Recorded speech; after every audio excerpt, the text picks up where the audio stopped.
Assalamualaikum warahmatullahi wabarakatuh.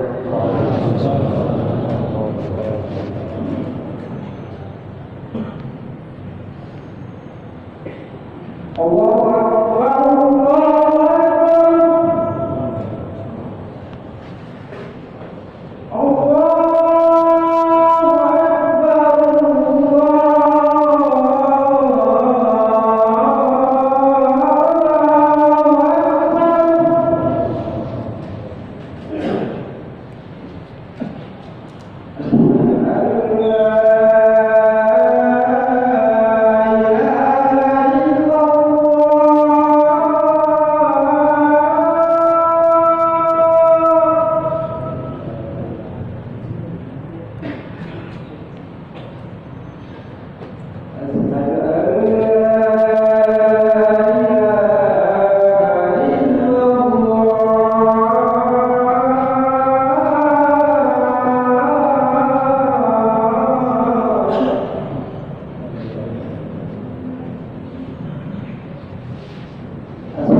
kecuali kematian itu kita hadapi dengan sikap takwa kepada Allah Subhanahu wa taala.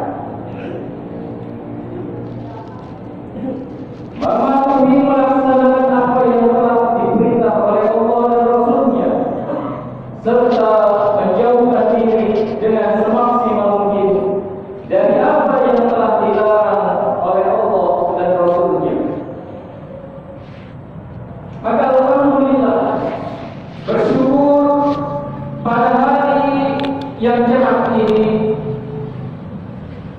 hari yang penuh keberkahan ini, kita masih diberikan kenikmatan oleh Allah Subhanahu wa taala, diberikan kesempatan oleh Allah untuk melaksanakan ibadah yang mulia ini.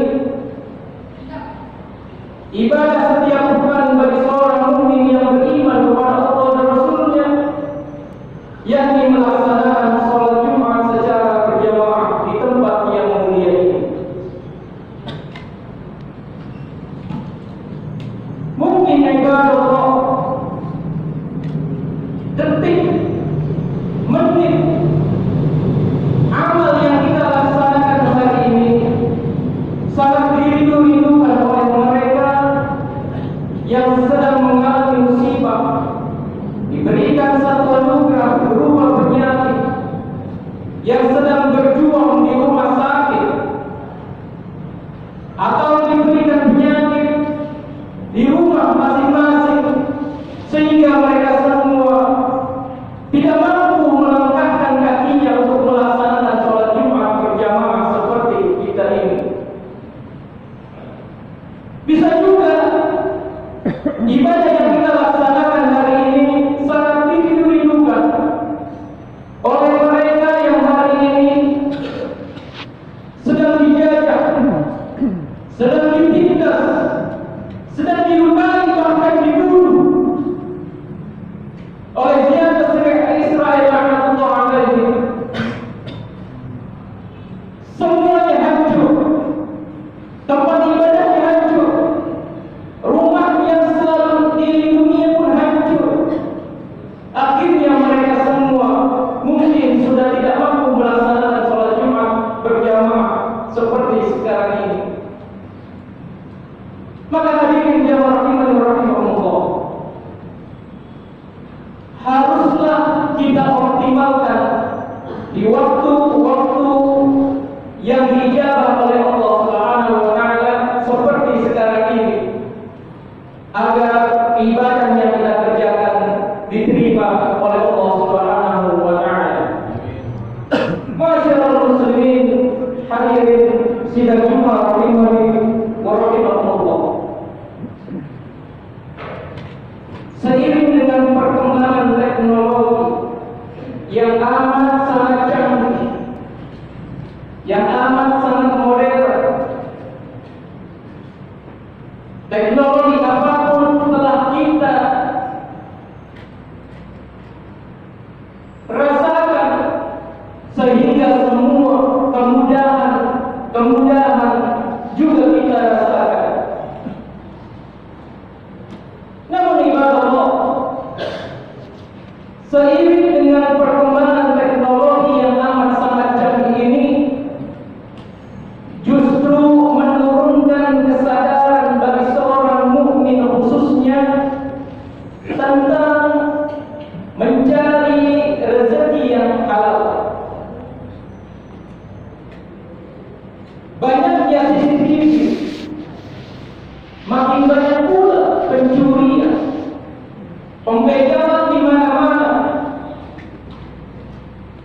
sehingga setiap hari melalui media sosial ataupun televisi kita dikejutkan dengan berita-berita pembegalan, pencurian, kemaksiatan yang lainnya, mengambil hak orang lain, sehingga itu semua menyayat hati kita sebagai seorang mukmin yang beriman. Allah Subhanahu wa taala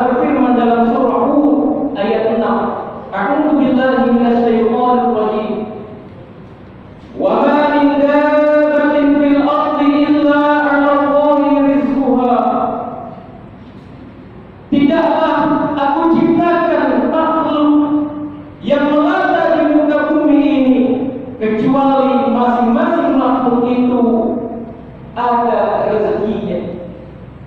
Jangankan kita sebagai seorang manusia yang beriman kepada Allah, hewan sekecil pun yang mungkin ada di sekeliling kita juga telah ditetapkan rezekinya oleh Allah. Dalam agama Islam, mencari rezeki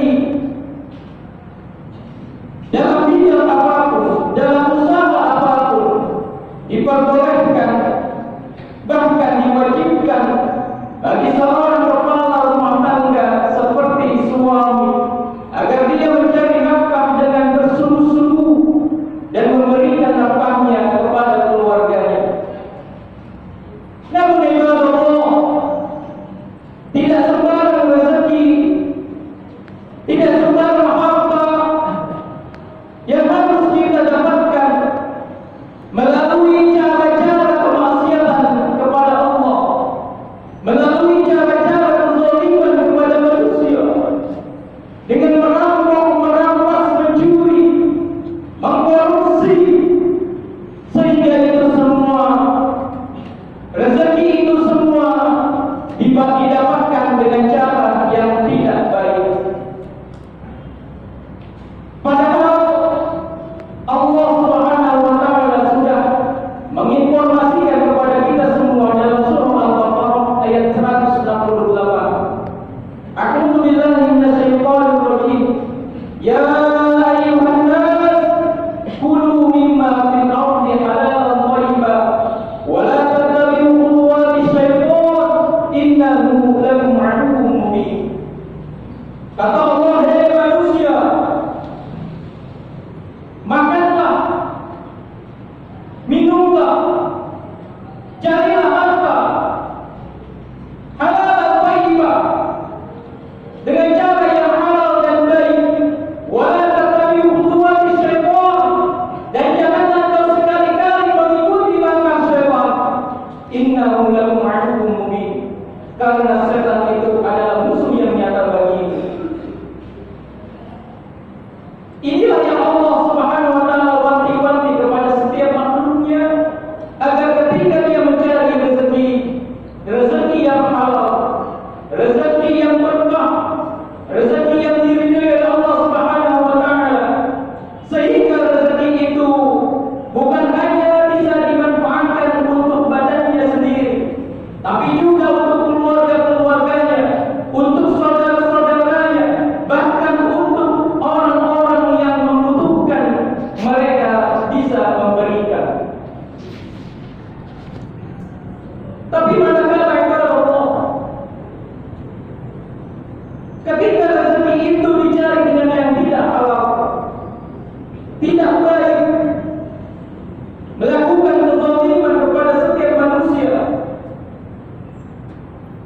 maka Allah Subhanahu wa taala akan memasukkan ke dalam neraka api Jahannam, falahumun nar, api neraka sangat layak baginya, sangat layak untuk ditempati baginya. Dan itulah mengapa Rasulullah sallallahu alaihi wasallam mewanti-wanti kepada para sahabatnya dan kepada setiap umatnya. Apa kata Rasulullah? La ya'tiyana 'alan nasi zaman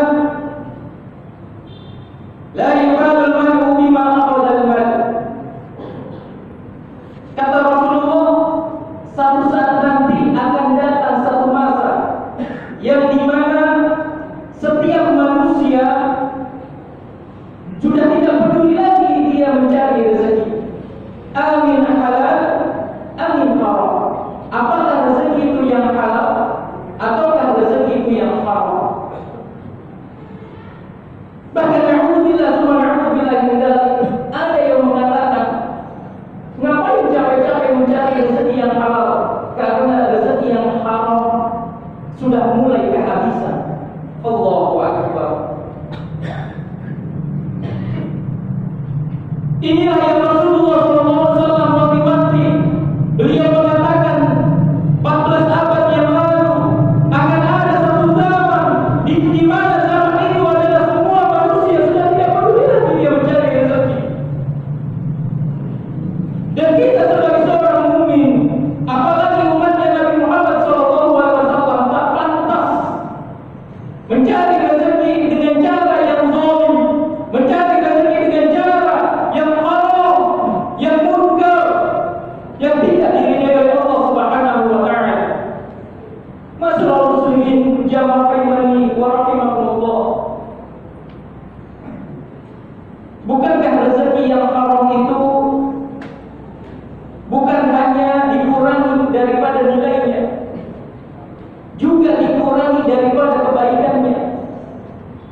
Maka Allah Subhanahu wa taala mengatakan rezeki yang haram itu akan dicabut keberkahannya, sehingga yang menurutnya, yang di hadapan matanya itu dengan nilai yang banyak, tapi justru itu sebenarnya amat sangat sedikit.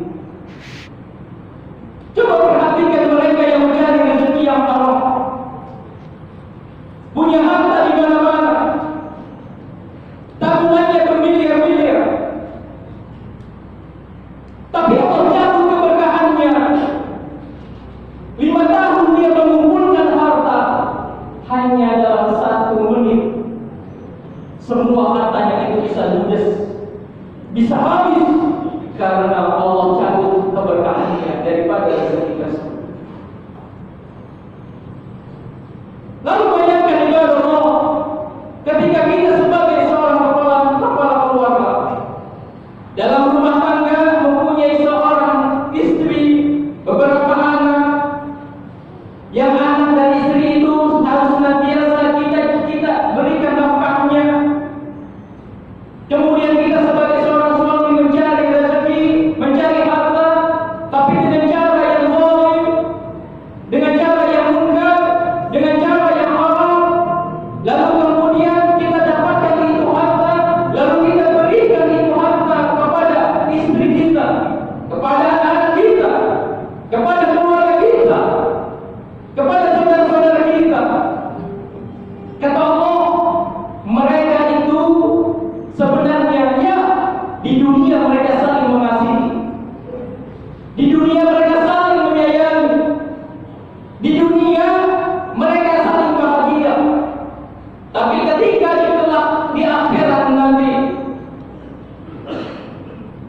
keluarganya, anggota keluarganya, antara anak dan istrinya, atau anak dengan orang tuanya, istri dengan suaminya, di akhirat kelak mereka saling berkelahi, di akhirat kelak mereka saling menuntut, di akhirat kelak mereka nanti akan menuntut kepada Allah Subhanahu wa taala.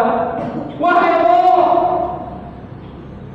selama di dunia saya dikasih nafkah yang haram oleh suami saya, maka jatuhkanlah suami saya hukuman yang berat di neraka. Seorang anak pun bisa menuntut, ya Allah, saya mempunyai orang tua yang zalim, yang selalu memberikan harta kepada saya dengan cara yang haram. Saya menuntut, ya Allah, orang tua saya agar dia dijebloskan ke neraka-Mu dengan yang sedalam-dalamnya. Itulah yang Allah sebutkan dalam surah Al-Baqarah, yauma yafirrul mar'u min akhihi wa ummihi wa abihi wa sahibatihi wa banihi likulli imri'in minhum yawma idzin sya'nun yughni. Kata Allah, pada hari itu manusia lari dari sahabat-sahabatnya, mereka lari dari orang tuanya, mereka lari dari sanak keluarganya. Kenapa? Karena mereka merasa malu di akhirat kelak lantaran mereka senantiasa memberikan nafkah dengan cara yang haram.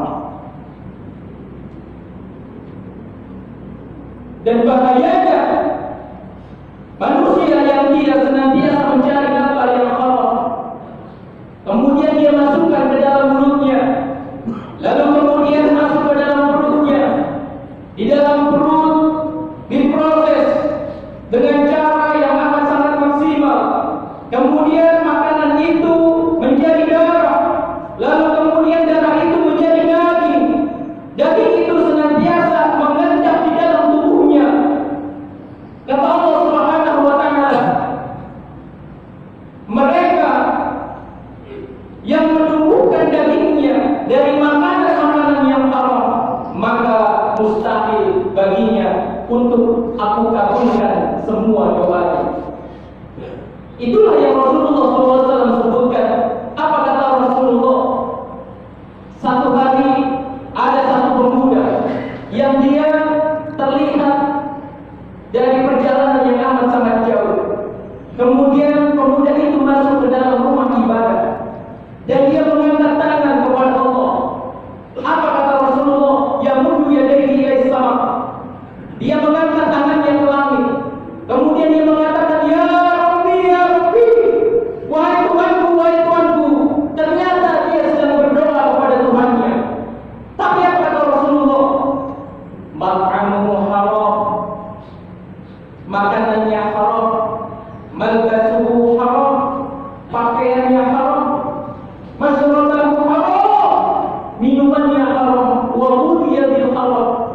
dan dia memberikan dengan cara yang haram, fa inna yusajabu lidzalik. Kata Rasulullah, bagaimana mungkin doanya dapat dijawab oleh Allah Subhanahu wa taala?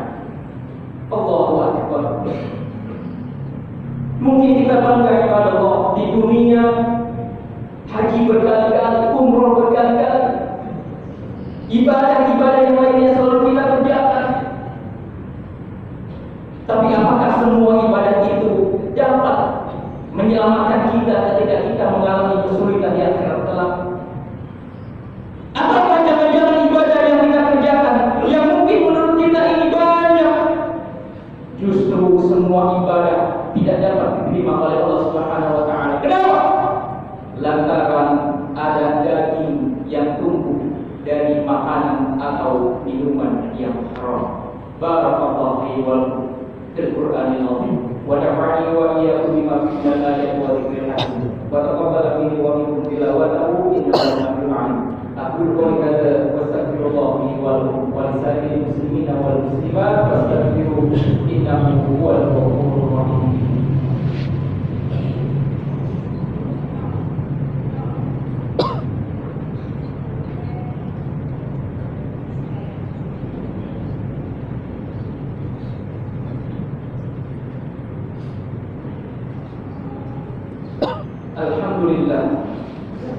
Alhamdulillahilladzi anzala sakinata fi qulubil mu'minin.